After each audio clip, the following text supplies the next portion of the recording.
So I've been on Booktube for about 2 months now. And in that time, no one has tagged me in any video, anything like that. And then all of a sudden, in the span of a week and a half, 5 of you decided to tag me in a video. And now I have a backlog of tags to do.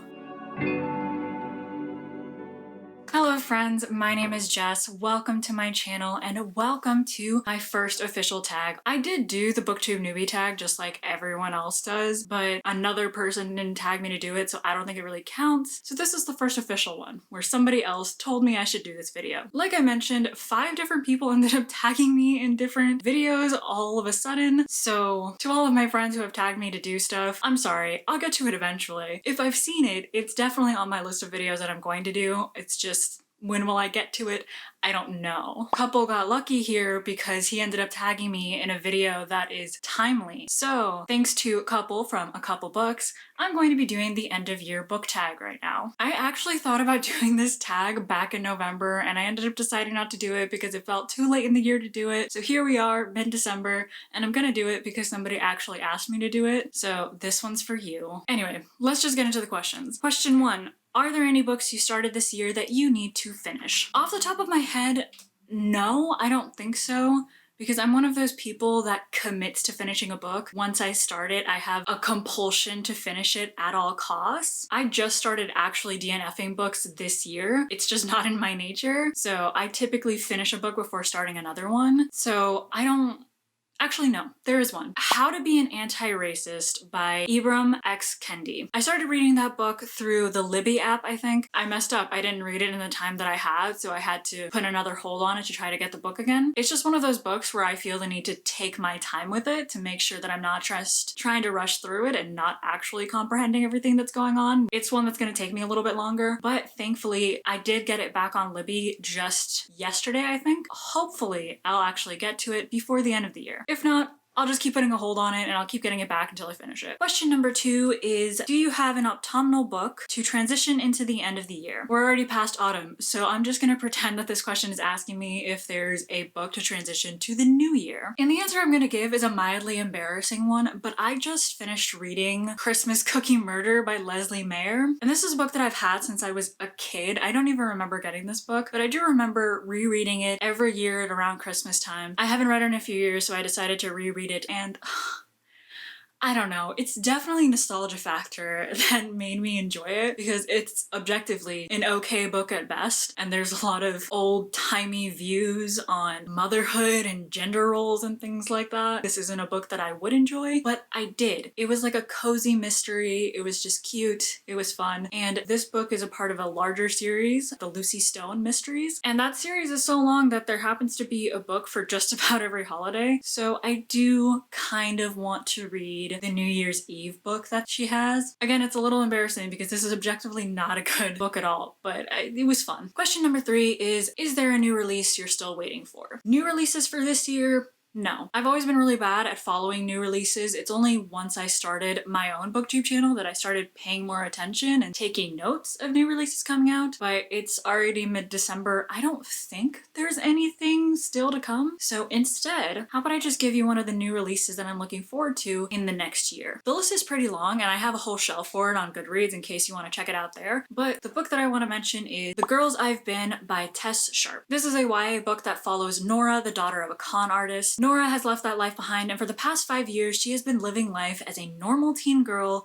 with normal teen drama, such as her ex walking in on her and her new girlfriend that he had no idea about. Until that is, the 3 of them have to go to deposit some fundraiser money and they get caught up in a bank robbery. It's a sapphic crime book. I don't know, I think I'm gonna love it. Plus the cover is beautiful. Question number 4 is, what are 3 books you want to read before the end of the year? First up is The Afterlife of Holly Chase by Cynthia Hand. I'm actually in the middle of this book right now. This book is kind of a Christmas Carol retelling. It's a Scrooge retelling. I just don't remember what book Scrooge comes from. Essentially, this book follows Project Scrooge, which is this undercover operation where agents come together and each year they pick somebody who is going to be the Scrooge that they're going to visit on Christmas Eve as the ghost of Christmas past, the ghost of Christmas present, and of course the ghost of Christmas future, in the hopes of getting them to change their ways. Our main character, Holly Chase, is a failed Scrooge, which means she was chosen, the ghost visited her, but she did not change her ways, and so though she ended up dead and is now a part of Project Scrooge as the Ghost of Christmas Past. The second book that I want to get to before the end of the year is The Seven Husbands of Evelyn Hugo by Taylor Jenkins Reid. I'm sure most of you have already heard of this book, but if you haven't, this book follows a reclusive Hollywood icon, Evelyn Hugo, who for decades has refused to give any interviews. One day though, she randomly picks Monique, a no-name reporter, to write her biography. So of course the questions arise, why did she pick Monique? Are there any scandalous Hollywood secrets that she's been hiding for decades? And what are the stories behind her seven husbands? I did just get the audiobook for this on Libby, so this is looking like a likely thing that I'm gonna read before the end of the year, but really you shouldn't trust me. I don't know what's gonna happen. Picking a third book was a little bit hard because I'm really not sure if there's any other book that I'm dying to get to before 2021, but I'm just gonna say Red, White, and Royal Blue by Cassie McQuiston because I think Katie from Katie Can't Read would love it if I did. This is another popular one, but if you haven't heard of it before, this book follows a love story between the Prince of England and the American president's son as they try to fake a friendship for the press after a scandalous confrontation between them. Question number 5, is there a book you think could still shock you and become your favorite book of the year? Like I mentioned, I already started The Afterlife of Holly Chase, and it's really feeling like a 5-star read for me. I didn't expect this. I thought the premise was interesting, but going into it, I didn't think I was gonna like it that much, but I don't know. It's exactly what I was looking for when I didn't even know I was looking for it. I think I'm about halfway through it, and now that I am, it's just how did I live my life without this book before? I don't know. Which is a little bit dramatic because it's not life-changing. It's just really entertaining, and I like the premise and the world of it a lot, so I think that's gonna be a favorite of mine. I also think The Seven Husbands of Evelyn Hugo is really going to be a favorite of mine because I read Daisy Jones and the Six by the same author at the beginning of this year, and oh my god, it blew my mind. I listened to it on audiobook. The audiobook for Daisy Jones is flawless. So if the audiobook for The Seven Husbands of Evelyn Hugo is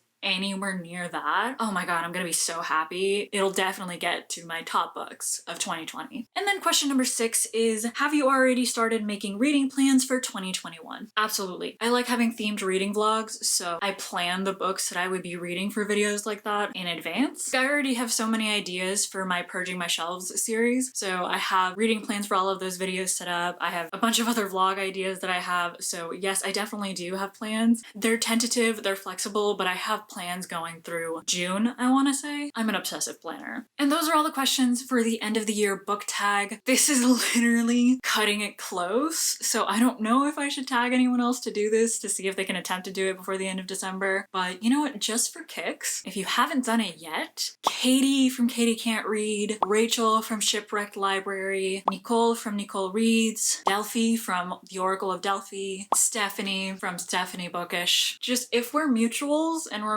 friends, consider yourself tagged. See if you can manage to do this before the end of the year. In the meantime, I hope you guys enjoyed watching this tag. You already know that there are more tags coming in the future, but I promise this channel is not just gonna become tag after tag after tag. I have a bunch of other content that I'm planning to do, so if you're not subscribed yet, make sure to subscribe. I love you guys. I hope you're having a safe holiday season. I will see you in the next one.